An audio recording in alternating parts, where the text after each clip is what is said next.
I'm taking the team total. I'm taking first quarter, first half, full game, taking it all. OU all the way. I lost so much money on OU. Whoa, he has trouble with the snap, and the ball is free. Cast all crazy. And they run through our ass like shit through a tin horn, man. That is a disgusting act by Randy Moss. What is up, and welcome to not another CFB pod. This is the Week 12 CFB, Week 11 NFL. It is the review show. We have a lot to talk about because it's Thanksgiving time. Thursday's coming quick, Beast. We've got a bunch of NFL games that day, 3 to be exact, and we've got the Egg Bowl, as we were just talking about off camera. Lots of great stuff to get to. Before we do that, we need to get into the last week's results. That's what it's all about. How are we doing, Beast? How are we feeling? I'm doing good, man. It's always nice when you have the short work week coming. It's going to be a good day of eating and football on Thursday. Both of our teams playing on Thursday. Yep. Classic Thanksgiving. That's like what Thanksgiving's like in Dallas and Detroit, where it's just every year we get that, so yeah, definitely, man. So I'm excited. It's going to be a big week of football. Obviously, a really great week last week. So I'm excited to recap, man. Yes, yeah. Insane weekend. The Lions won, the Cowboys won, the Sooners won. Unfortunately, the Spartans did not, but we'll get to that. We'll talk about all of that fun stuff. Before we do, let's talk about the sponsor of this podcast. The Dakota Sportsbook is a South Dakota owned and operated sportsbook located in the Midnight Star Casino in Deadwood, South Dakota, serving customers in the state. As you enter the Midnight Star, you are swept into the past with the grand staircase, stunning woodwork, and the elegance of the chandelier. Now, for the best lines in Deadwood, so stop by and mention the Coda Sports Gambling Network to receive a free Bet Coda t-shirt. Play responsibly. Must be 21 years or older to wager. Gambling problems or concerns? Call 1-800-522-4700. All right. Is there any direct spot you want to start with college football? I think I have an idea where we should start, and it starts on Saturday. We can mention that SMU and Tulane happened on Thursday night. It was a ranked matchup, but Tulane looked awesome.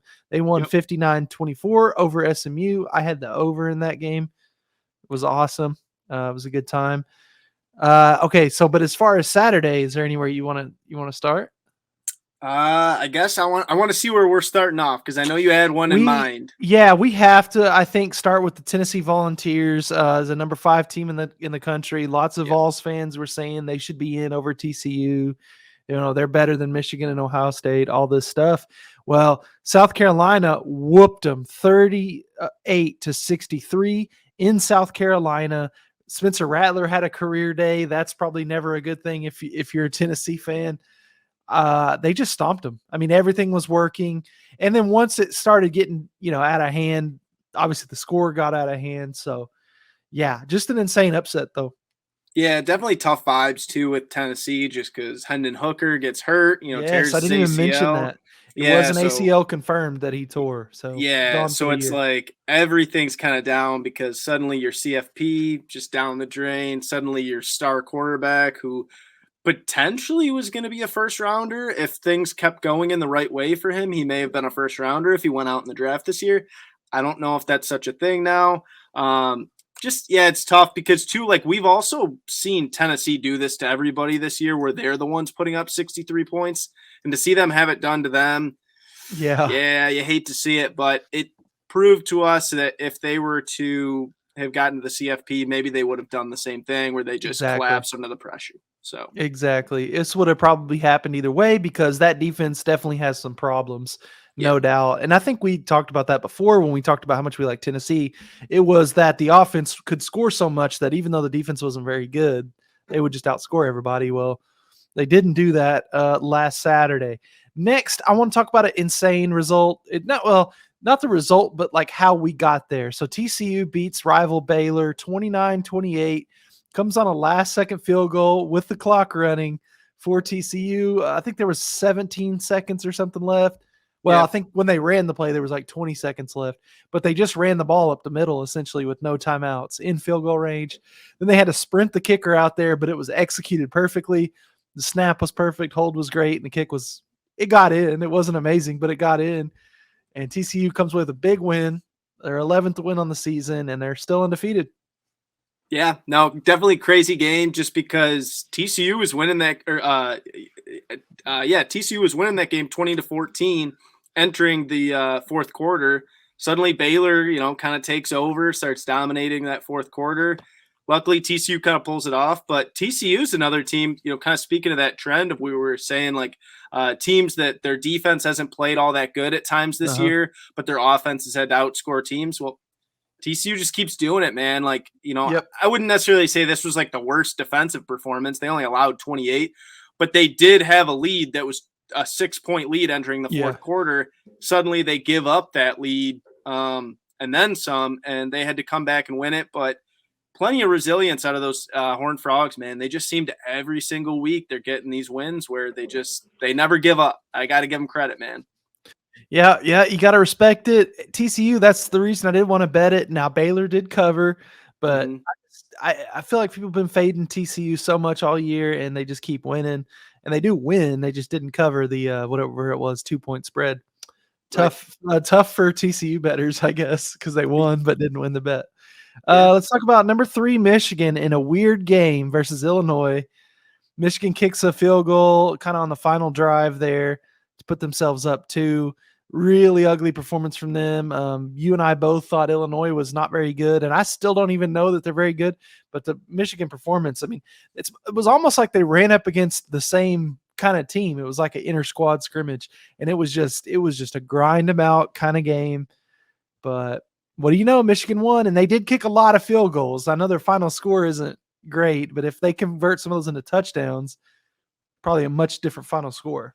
Yeah, I mean, Michigan fans, I think they really need to take a certain step back and realize that Jake Moody is the freaking man. Like, if they did not have, probably he's got to be the nation's best kicker. I mean, there might be one or two other guys that could probably compete. Won the award last year, right? Yeah, and so, I think he's probably going to win it again. Yeah, and I think if there's a kicker that goes off the board this year, he's probably going to be like that number one. He's got to be the top one. Yeah, because I'm not sure what his percentage is. He may have not missed a kick so far this year. I mean, he's just booming everything. It could be 50 yards, whatever. Like, nothing is really out of his range. And he's had to do this in a few games for Michigan at times when their offense has been stagnant. And then the Michigan offense typically picks it up, but they didn't really pick it up on Saturday. And he really won them that game. I mean, obviously the Michigan defense was great and, did their thing. But if you don't have Jake Moody, all it takes is one of those kicks to miss or something, So, and college kickers typically is a problem. So, I'm not necessarily saying like, oh, Michigan's bad or that Michigan's going to play bad against Ohio State. That's going to be a big time matchup. Obviously, things are going to be different. I think they'll play a little bit better entering next week. But at the same time, I think there needs to be something said about like, if you don't have a good kicker in that game, you might have just gotten upset, like, frankly. Yeah, insane. I mean, Michigan, they did what they had to do, and that's what good teams do, and they've found themselves in a position now where they beat Ohio State next weekend. They're in there. And I mean, I would go as far to say if they beat Ohio State, they're in the CFP just because, number one, they would only have one loss if they were to lose. But in that Big Ten championship, who's it even going to be out of the West right now? Do we know? Is it still up in the air? Yeah, I mean, I think I was making a push for it right now. It probably would have been Illinois. I'm not really sure what it's looking like now because Illinois has just dropped 3 straight, Yeah. So, I'm not really sure, but I agree though. I think no matter who Michigan would play, if they did make the Big Ten championship, I think they would blow them out. So would Ohio State, but I don't know, man. Michigan's got some work to do. J.J. McCarthy did not look super sharp Saturday. No, he wasn't great. Let's talk about Michigan's opponent this upcoming weekend, Ohio State, because they squeaked one out against Maryland. Now, I know the final score was 43-30, so it sounds like, oh, okay, they kind of cruised. Dude, it was anything but. Maryland had the ball down 3 or so, or down 6 maybe. Anyway, they had a chance, less than a possession game. They threw a pick 6 basically into game. So, I mean, Maryland had a chance there. I wasn't that impressed with Ohio State. I mean, they did okay. I think that the game this weekend is going to look totally different than either one of the 2 teams' results from this weekend. Can't wait to see it play out. It's always a fun game as a neutral observer like me. And like I said, the winner's going to go to the college football playoff. So you basically have that locked in, barring like one of the most insane Big Ten championship collapses of all time. Of course, yeah. No, I wasn't super impressed. I think you're right. I think Ohio State's definitely got some work to do too. So as much as I might hate on Michigan, believe me, the hate's towards Ohio State too. Yeah. They easily could have lost that game if they didn't finish it out, in the right way. But hey, wins are wins right now. At this point in the year, just win in advance. Yeah, this late, all you're looking to do is win, and especially when you're in a position to get to the college football playoff, even if your results aren't pretty, you just need that win result. So another top team that did not look pretty, Georgia beats Kentucky 16-6. Really just a gross game all around, as the final score may indicate. Now, Beast was on the under here, and that's probably your easiest of the day, wasn't it? Oh, yeah, definitely by far my best play. And that was one where we're like, you know what? Kentucky's defense isn't really something to kind of scoff at. Obviously, we know Georgia's defense is great, and they showed that. So it was low scoring. I love that, when we're winning a bet that's that easy, Yeah, no, I had a couple like that go my way too, but that anytime you're on an under and it's just like a no doubter basically right after kickoff, that's a great feeling because you pegged the game like that. You had it exactly how it was going to unfold. Mm-hmm. We talked about how much we liked that play on the pod, and I did tail that for a small, I think it was a half unit, but it was a good one to get. Yeah. Let's talk about some more games. We had LSU looking great against UAB, 41-10. Now, that's what they're supposed to do against a lesser team like that. Mm-hmm. We had USC, UCLA go down. USC found a way to win late, 48-45. Absolute offensive just slugfest. Now, I think I said on the pod, if I had to lean any way on the total, I was going to lean under just because in order to get a score this high, the offenses basically have to be perfect, and that's kind of what they were. On Saturday night, Caleb Williams, absolutely insane game stats-wise.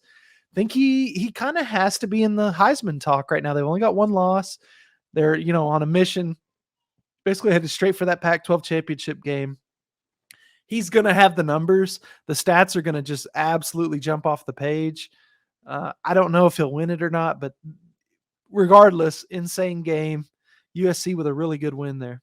Yeah, no, I fully agree. I think at the end of the season, you're going to have to look at him and, for example, like Hendon Hooker just tore his ACL, so like he's not going to be playing any more games this year. Not to say that should matter for his Heisman, discussion, if he even was to make the finals. But regardless, I think that Caleb Williams might have to be your front runner at this moment. There's a couple others that would be out there, of course, but you're right. He just keeps putting up numbers, and I had UCLA money line in that one as my money line dog of the week. And, man, I just kept – every time I was looking up at the TV, it just was one after another. USC just could not be stopped.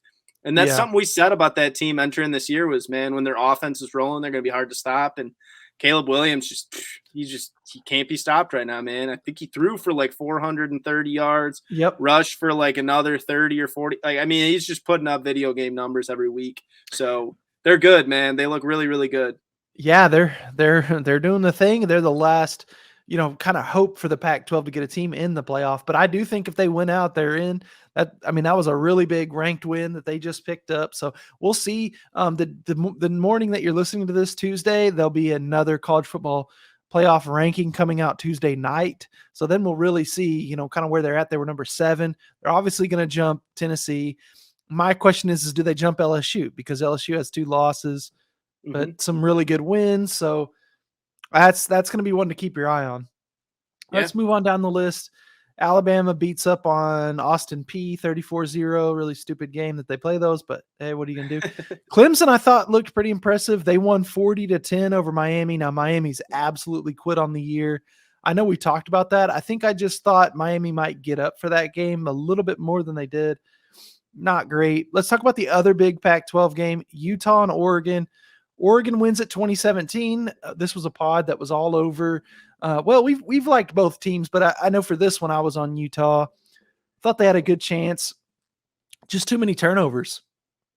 Yeah, no, I think you're spot on. It's unfortunate because we had both of the underdogs, I guess, in a certain way. I don't know. What was Utah like a 1.5 point underdog? I think they were I think they actually were favored. They might have been favored. Here's why. So before the game, the big rumor was, Yeah, no Bo Nix. Yeah. That's why the line is the way it is, and it was just moving in the direction where you think, okay, yeah, Bo Nix is out. And I knew there was a chance. Now, the commentators did an amazing job the whole game of telling you that Bo Nix was hurt. Yeah. He's a little banged up. I'm not sure how hurt he was because he had one of his better games, especially passing the ball. Yeah. No, it was kind of a weird dynamic of like how that all played out because it was almost like, did somebody release this news just to kind of like a fake spin zone thing? Right. I even wonder, like tinfoil hat on, was Vegas in on this? Because the line right before kick was like, it jumped to like Oregon was like 4 or 5 point underdogs at home. Like the line just kept going. So, okay, for sure, no Bo Nix. And then there he is having one of his best games ever. Yeah. And no, I think like right before kickoff, when obviously it was like found out, I think suddenly, yeah, like you're right. Yeah. It all flipped. It was all in and out backwards. It was definitely a weird one. It was unfortunate that Utah didn't play a little bit better. Because I feel like we've seen Utah play some better games. They just probably didn't bring their A game. But that's a tough place to play to going to Eugene on the road. So unfortunately, we didn't get a winner on that, but that was still a fun game and big win for Oregon, you know. Yeah, we had a couple crazy upsets on this college football Saturday as well. One that kind of people forget about is Georgia Tech beating North Carolina at North Carolina 21-17. Georgia Tech, man, they are not very good at football, but they were Saturday. Hey, it's kind of this thing we say with the NFL of like any given Sunday, but any given Saturday, you know, it's the same thing happened. You know, we just said how disappointing it was of Tennessee to lose. Not necessarily that UNC is on the same level of Tennessee, but UNC had been playing some really good ball. I think there was a ton of hype coming in with Drake May, and then man, they kind of just really underwhelmed. That's the best way to describe it, is that they just underwhelmed. And Georgia Tech, good for them, man. Nice little win for them. Yeah. I mean, you'll take it. When you're a program like that. You know, there's no draft picks in college, so it's nice to squeak out some wins every now and then. We also had another upset, and I was all over the Hogs this weekend. Beast was on the over. We've said many times, if we're both on a game and it's not the same play, it's the double dip. We both text each other Saturday morning. We're like, dude, we gotta parlay these. I'm glad I did. That was a great winner. Wish I'd have put that in on the CFB contest, but I didn't. Arkansas's offense was awesome. It was doing exactly what we thought, just running the ball right down Ole Miss's throat. What'd you think of the game? It was a great game. It was a little bit opposite of what I expected because I talked so much crap about Arkansas's defense, and they didn't necessarily play outstanding. They still gave up 27, respectfully. But it was actually Ole Miss's defense that was the real problem. So maybe I should have been talking more smack about Ole Miss's defense. Yeah, I know. You know, so like, and hey, we still got our over. Like, so that's all that mattered. But, you know, maybe a little bit of an apology to the Arkansas fans because I was picking on the wrong defense in that game. But, hey, we got our points. Arkansas's offense, we loved KJ Jefferson entering that game, and he did exactly what we expect. Got to love it, man. I think there's a certain sense of hype about, you know, Arkansas and KJ Jefferson. I'm not really sure. Does he have one more year of eligibility? I think so. If he does, I would imagine that he would probably try to take that and just see what they could do next year. If that is the case, I guess the point that I'm getting at is that maybe there is some steam entering next year, you know, building if he wanted to try to see what they could do next year. He is a junior. I mean, so I don't think he's a draft guy right now. I don't think so either. So I would think maybe there's a little bit of steam. You end the year really hot maybe, and you kind of build on what you got for next year. We'll see what happens, but I love KJ Jefferson, man. I really do. He's a good player. He's really fun to bet on too, man. He just, especially like when he's healthy. He looked a lot better this week. Let's talk about some more games. I had Kansas State minus like 7.5 or something against West Virginia. It was one of those games where I knew I was probably going to win, but dude, I wish I'd have had the over because 48-31 Kansas State wins. So I hit, you know, my bet, but I wish I had the over in that game too. Cause like the first quarter was just like every play was a touchdown. It was awesome. Slowed down a little after that, but good win for Kansas State. I think that I don't know that they've officially locked in the second, like the other Big 12 championship, appearance. Obviously TCU is going to be the 1 seed in that, But this went a long way to do it, and I know next they have Kansas, and for sure if they beat Kansas, they'll be in. And we obviously know what Kansas has been up to. I was on the over in their game with Texas, Kansas versus Texas this weekend. Texas wins at 55-14. Want to give a shout out to both teams for just finding ways to score in the fourth quarter, because what really didn't – that bet probably shouldn't have hit, but Texas's offense, they kept the starters in for a long time. Kansas in the fourth quarter had their starters in trying to score, and we hit that over just barely, but you love to see it.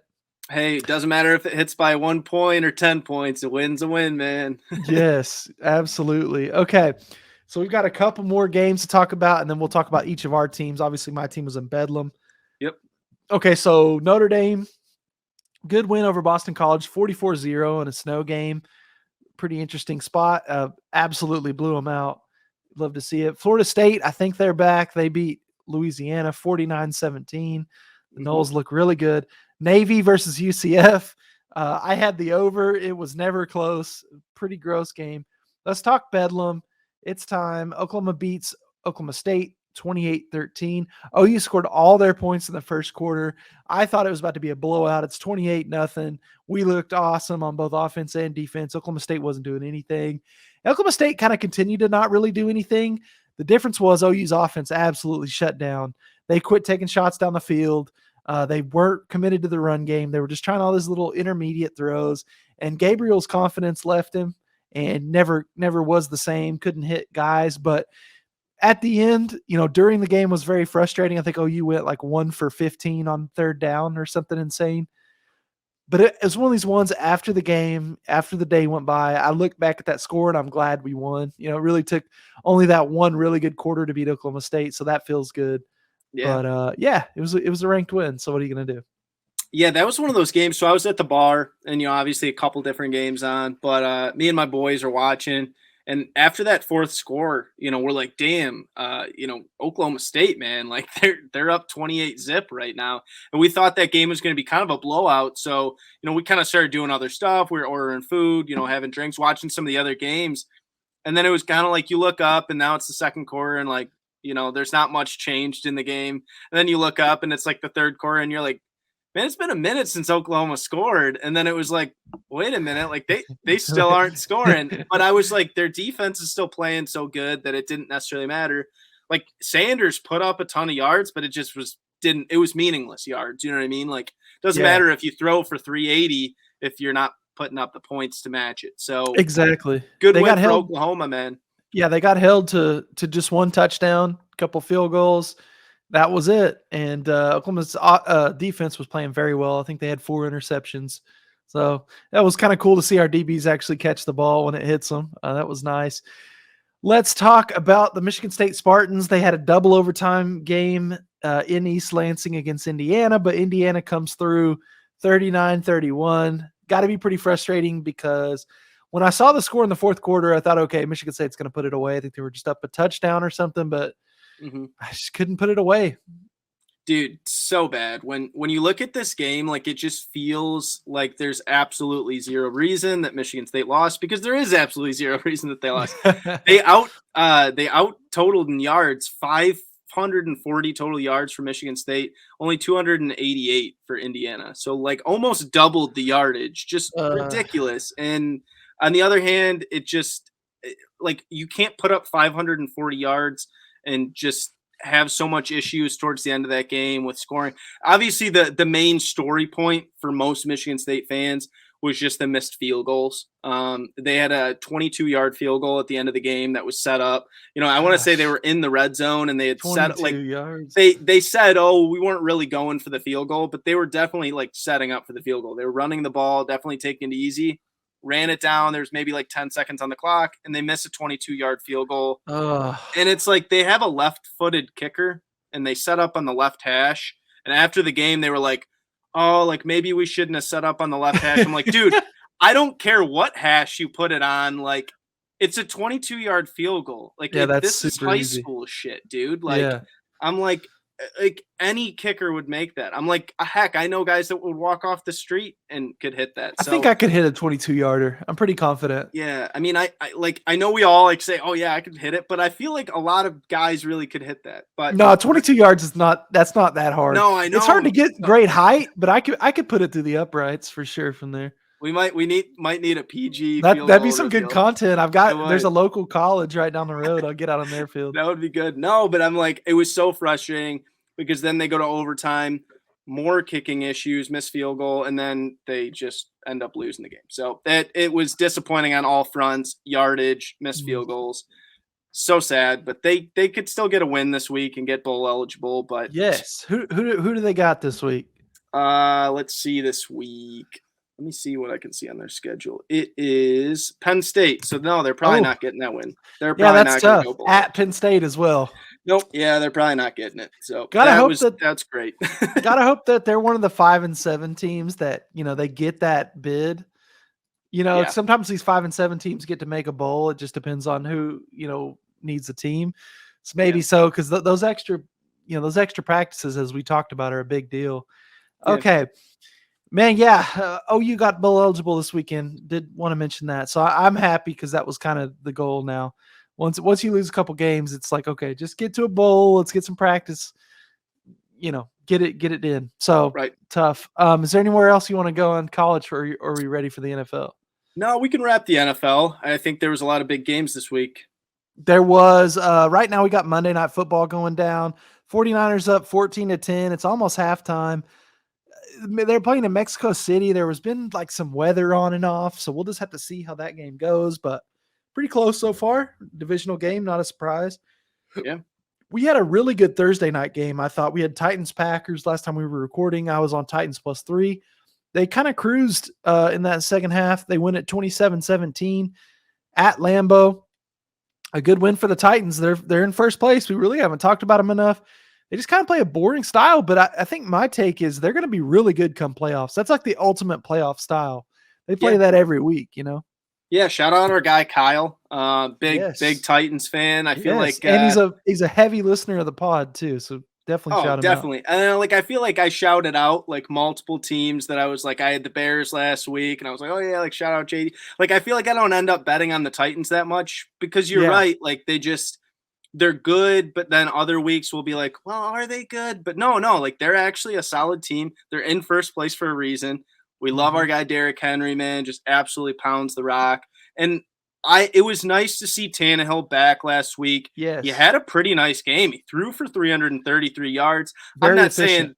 I'm not saying that's something to expect every week out of Tannehill, but at least it tells you like he still has something in the tank. Because at times I felt like I've been a little bit doubtful of him. Does he still have that juice? But maybe they'll get a little dangerous here because the defense is not an issue.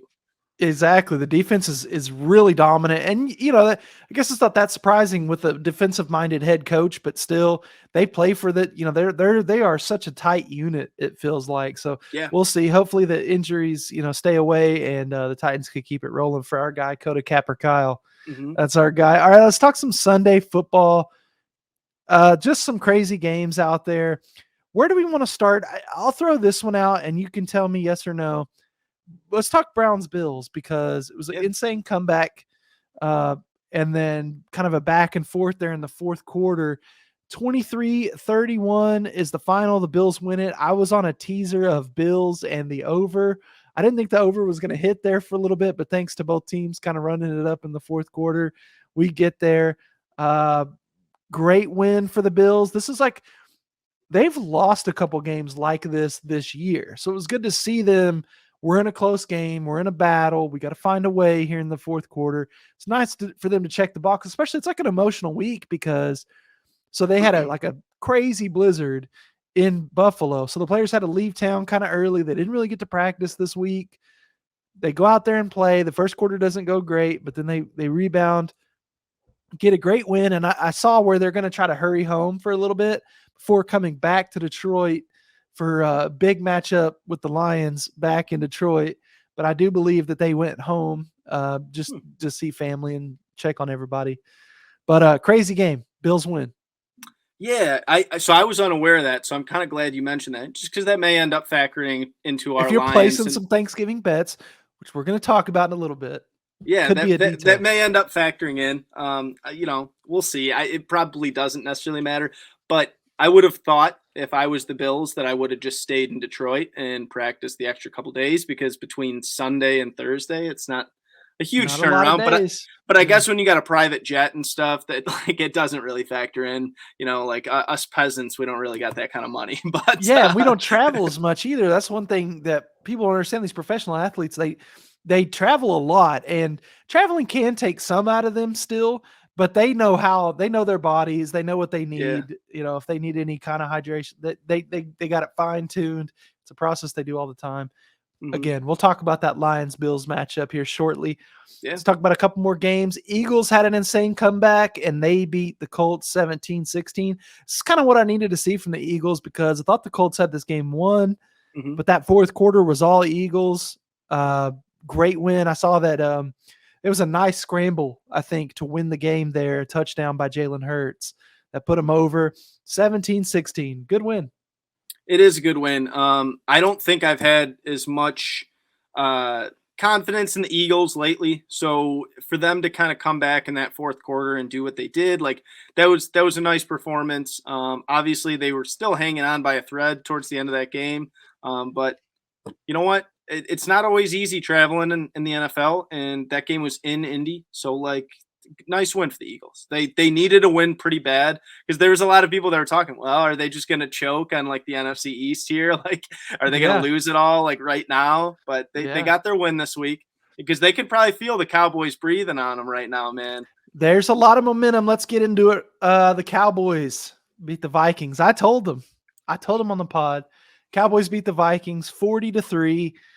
The Cowboys were awesome. They looked like OU looked. How OU looked in the first quarter was just, that was the Cowboys all game. It was crazy. I mean, they were just making every play. Brett Maher made 2 different 60-yard field goals. So before the half, the Cowboys make a crazy catch way down the field. It was CeeDee Lamb. The Cowboys called a timeout to make sure they had time to get their field goal unit on. The clock was stopped, but Cowboys went ahead and called a timeout so that the play clock wouldn't be an issue. Cowboys come out, line up to kick a 61-yarder. Maher barely makes it. Then they blow the whistle and go, no, actually, we're reviewing the catch that came before the timeout. And so I'm in the group chat just tilted off, because I'm like, are you kidding me? This is how they get back in the game. And Brett Maher comes out after the review and makes the field goal even easier than he did the first time out. It was insane. I think he's never missed over 60 yards or something crazy like that.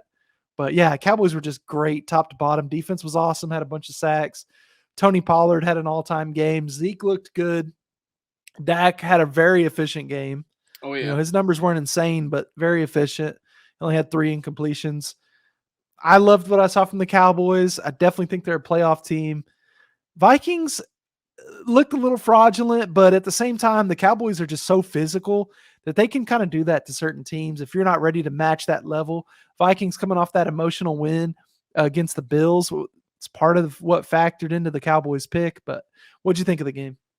Well, I was really glad last minute I kind of jumped on. Half of it was for the vibes, just because Yeah. I had to ride with my guy PG. But also the other half was just I was looking at that line. I'm like, man, it's really not moving a lot. And that was kind of something where I was seeing a lot of people that were putting in bets on the Vikings, because that game was, in Minnesota. Uh-huh. And I was like, man, the line's still really not moving. It felt very like, this could be a trap on the Vikings. I'm like, I got to ride with the Cowboys. It felt like the sharp play. Obviously, it ended up, working out for us. I'm not going to, go as far as to say, like, I'm sure there's going to be some people that come out and they're going to kind of say what you were mentioning is like, are the Vikings fraudulent potentially?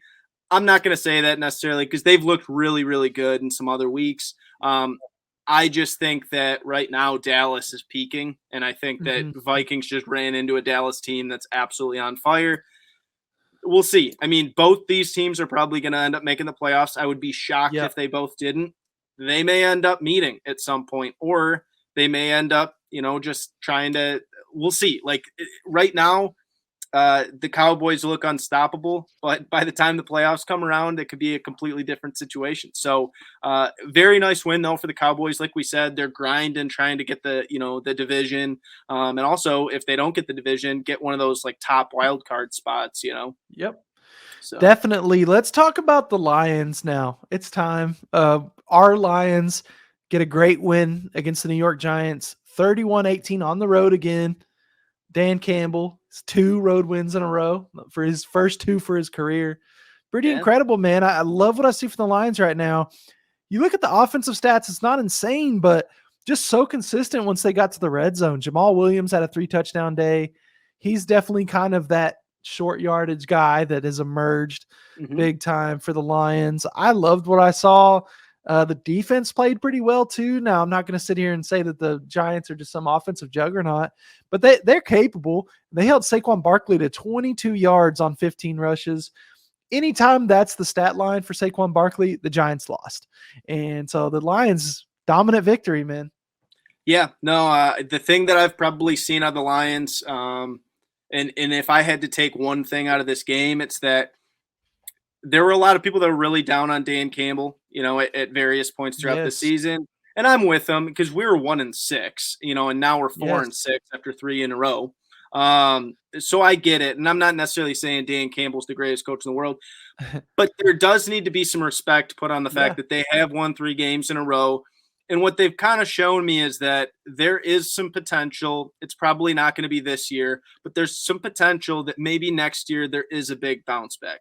Some of these young guys are starting to emerge. We saw Aiden Hutchinson, another pretty nice interception there last week. Read a pass play really, really well. Just could see it in Daniel Jones' eyes. Made a really nice play, got the interception. So really nice play there. Had a couple other really, really nice plays. Kirby Joseph, I want to say he was a 3rd-round pick that we got from Illinois. Had a nice interception. He's got like at least 3 or 4 interceptions on the year as a rookie. So another rookie stepping up, kind of seeing some stuff. Unfortunate side is Jeff Okudah got concussed in that game, is not going to be playing this week, I don't think. Yeah, no chance, yeah. But some guys stepping up on that defense, and that was our big issue with the Lions defense for so long was like, these guys can't play. They can't stop anybody. They're making developments, and they're getting better each week. That's what I care about is maybe next year they're, just keep developing, man. Like, we're super young right now. Yeah, super young team. And like I said, every time I watch a Lions video, they just win me over. This week, it was a speech by one of the defensive linemen in the locker room post-game, kind of breaking it down. I sent it to you on TikTok, but it just got me so fired up because you can really hear like all his teammates are just so locked into what he's saying.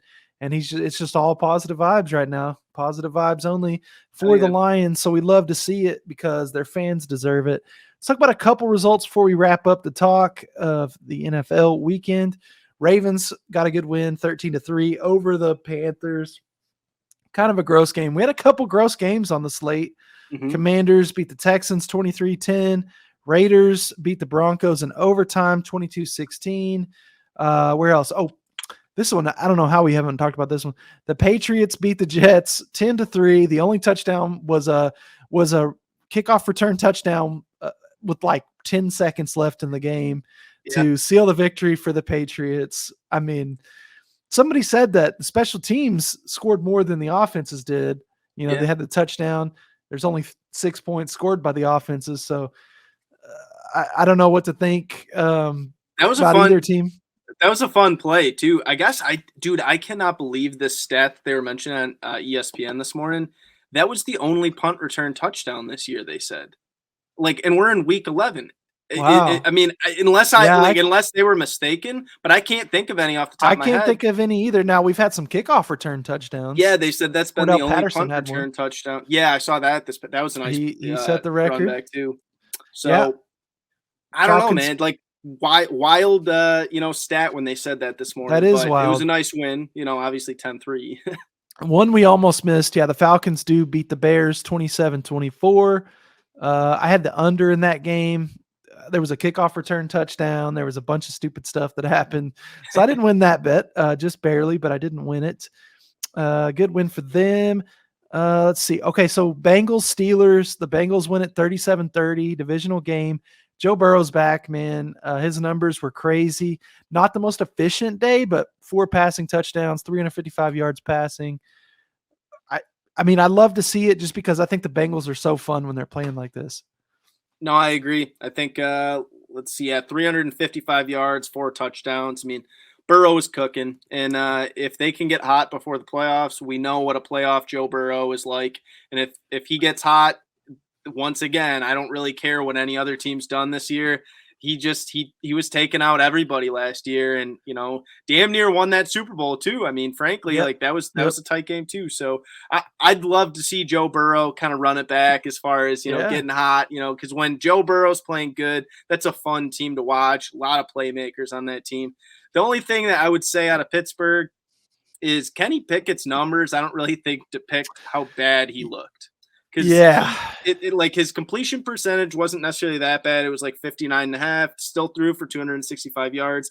He didn't have any interceptions, but he looked really off on some of his reads, and he just doesn't really strike me as like a dominant guy in the NFL going forward. And I could be wrong. Maybe I'm making this take and like he's just going to turn into a stud in like a year or two. But right now he's just not really impressing me. And I know he's on a shitty Steelers team, so like maybe it's not his fault and he'll develop, but it's just not. He doesn't do much for me right now. Kind of reminds me of like Zach Wilson's rookie year. Yes. Yes. Yeah, I know. I get it, and I agree totally. Let's talk about the Sunday night game. Chiefs at Chargers. Chiefs win it 30-27. Actually a pretty darn entertaining game. Pretty darn good game. Does seem like when these two teams play, though, it's always fun. Yeah, I feel like that might have been maybe the best week or game of the week, and probably one of the better primetime games we've had in a minute, just because so much offense back and forth. I thought the Chargers I thought the Chargers might have them for a second there, but nice performance from the Chiefs. Our guy Mahomes, man, it's hard to be stopped, dude. Like, it's unreal. Happy for Kansas City fans. I'm headed to Kansas for Thanksgiving. And everyone up there wears the Chargers or the Chiefs red rather. And so I'm happy for them. A lot of my wife's extended family are big Chiefs fans. So even though they hate me because I'm a Cowboys fan, I still cheer for them. And that's how you win. You kill them with kindness. So let's talk Thanksgiving. We got a bunch of games coming up this weekend. To be detailed, we got that one college game. It's the Egg Bowl, Mississippi State at Ole Miss. And then we've got 3 NFL games, Giants and Cowboys going down. We got Bills Lions as the early game. I'm so happy for that game. I love turning on the Lions game. So almost always the way our family's done it is we eat like Thanksgiving lunch, kind of. That's like the dinner sort of or whatever, because it's called like Thanksgiving dinner, but a lot of times we have ours right there at lunch. So I love like sitting in a spot on the table where I can still see the TV a little bit. And I purposely leave the TV on Bills Lions is what I'll do this year. And should be an interesting game. But as we go through these, let's talk lines and things as well. Yeah. And I guess we should start with that game because that's the first game on the slate. We'll just go kind of chronological. So Bills Lions, obviously in Detroit. Buffalo 9-point favorites is what ESPN thinks. It may not be the most accurate up-to-date line. And then the over-under of 54. What are we thinking for Thanksgiving football? Dude, I'm having a lot of issues with this because everything in my heart is telling me to bet the over. But it's just such a large number. I mean, in the NFL, when you have a total of 53, 54 points, I think I saw it at 53 on some books this morning. So let's just say 53.5 to kind of middle that. Dude, like everything, and I might still take it. I actually don't think it would be an extremely public play. It's just that it's an extremely high number. But when you look at these teams, like Bills scoring offense, number 2 in the NFL, Lions are number 8 in the league, but the Lions scoring offense at home, number 2 in the NFL. So they are a much, much better team at home as far as scoring the football. Yeah. I fully expect the Bills can put up a 35 piece on the Lions. But I'm also looking at a Lions offense that, they looked good against the Bears. They looked good against the Giants. They've looked good against a lot of teams this year. Obviously, like I just said, they're number 8 in scoring. And you know what? Like, as much as I like the Bills defense, they still are the number 19 passing defense as far as Yep. passing yards allowed per game. Doesn't mean that their passing defense isn't good, because some of that might just be teams playing from behind and just having to throw the ball. Right. But I do think that there may be some holes, in that pass defense. And if they do go up big on the Lions, maybe Goff can get us some garbage time, Yep. points. So if I had to lean one way, and I may end up putting it in as official play, I would have to lean the over, man. Let's, for now, at least say that we're going to take the over, because I think you talked me into that. 54, a lot of points, 53, whatever we're at. Yeah. A lot of points, but I wouldn't. I mean, it's fast turf, number one. No wind or anything like that. These offenses, we're starting to see some more overs creep up. Let's go over. It looks like 71% of the bets, but 83% of the money on the over. So that money's there. Love to see it. And this one, you may have to lock in early, because with that much money on it, it might just keep sliding up. So right. we're gonna group send the over here. Let's go. Let's talk Giants Cowboys. Dallas -9 is the line, and then over under 44.5. I guess my thoughts right off the bat, I think the Cowboys are going to kill the Giants. I think the Giants are a little bit cooked. Problem is, it's kind of an emotional spot. You're coming off of a blowout win against a first place team at their place. You got a short week now. It's the stupid Giants who just lost to the Lions. It's gonna be hard to get these guys motivated for this game. But I think the Cowboys should win. I just don't know if it's by 9. And that's kind of a lot. The back door is obviously open when you're in a situation like that. But the under would probably be my lean, just because I don't see the Giants scoring a bunch of points on this. But what are your thoughts? Dude, I am so glad you said that, because I already had it written on my paper. I love the under, man. We'll group send the under. Let's go. Hey, we're gonna group send a couple, Thanksgiving bets. You guys are gonna have some locks coming in. So I'm in Kansas, and it's they got online sports books. Ooh. So hey. PG's going to be sitting there at Thanksgiving dinner with the little FanDuel app open or whatever, and just cooking, man. No, I love that under. And, a couple bullet points just to hit on that. Obviously, we know how good that Dallas defense is. We absolutely love them. They really looked good last week, obviously. But the Giants defense has been not necessarily outstanding, but they've been good in the red zone, and that matters to me. They're number 2 in red zone scoring defense as far as percentages go on that. And that kind of does matter, because maybe they kind of get Dallas in a bend but don't break kind of thing. And the other thing is a weird kind of stat with the Giants. Since the start of 2020, they're number 1 in the league in unders, 31, 11, and 1. So 74% of the Giants games since 2020 have went under. Wow. That is a ridiculous number, but it just tells me that Danny Dimes sucks. They have to rely on the run so much that they're just kind of one of those teams that they kill a ton of clock. And I could just see Dallas being so okay with just winning this game, like 31-10 or like 27 to, I don't know, like 13 or something. And this game goes under 44.5. That actually kind of feels high to me, just because I think Dallas runs away with this game. And if they're up, let's just say 10 points, 13 points in the second half, I think they'd be totally okay with just giving Pollard and Zeke the ball and just killing clock for the entire fourth quarter and just doing what they got to do, because at this point, just stack up the W's. It doesn't necessarily matter whether it was, a 40-point blowout type thing or whether it was just settling. And you're right. I think the Giants could show up in this game, have some, trying to prove themselves, and the defense maybe wants to prove itself, because it just gave up 31 to a Lions team that a lot of people don't think are that good, but exactly, we are good. So screw that. But no, I think under 44.5 is a really, really good look, man, especially with like that, the under since 2020 for the Giants. That's a great stat. It's a great stat. I love it. I think the Cowboys defense shuts it down. We'll see. All right. So let's talk Egg Bowl now. We've got our first college game to talk about. Well, the only one on Thursday, but always so entertaining, the Egg Bowl, if you get a chance to watch it.